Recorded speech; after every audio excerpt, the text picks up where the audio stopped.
നെല്ലിക്കുഴിയിൽ 1 കിലോയിലധികം കഞ്ചാവുമായി അന്യസംസ്ഥാന തൊഴിലാളികൾ പിടിയിലായി. എക്സൈസ് നടത്തിയ പരിശോധനയിലാണ് പ്രതികൾ പിടിയിലായത്.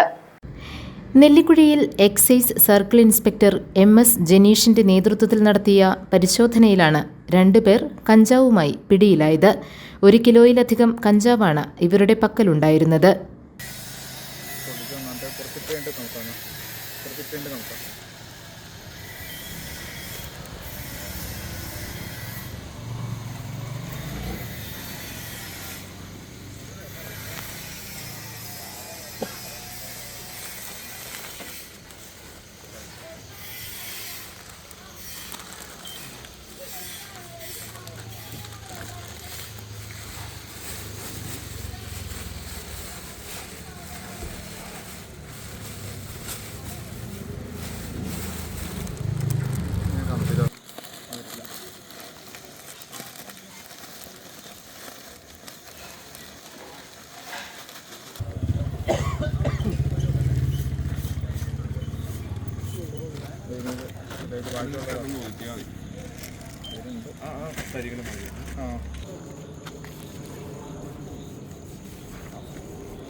പശ്ചിമബംഗാളിലെ മുർഷിദാബാദ് ജില്ലക്കാരായ സെയിൻ മിയ, SK നെഹ്റുൽ എന്നിവരാണ് വിൽപ്പനയ്ക്കായി കൊണ്ടുവന്ന കഞ്ചാവുമായി എക്സൈസിന്റെ മുമ്പിൽപ്പെട്ടത്.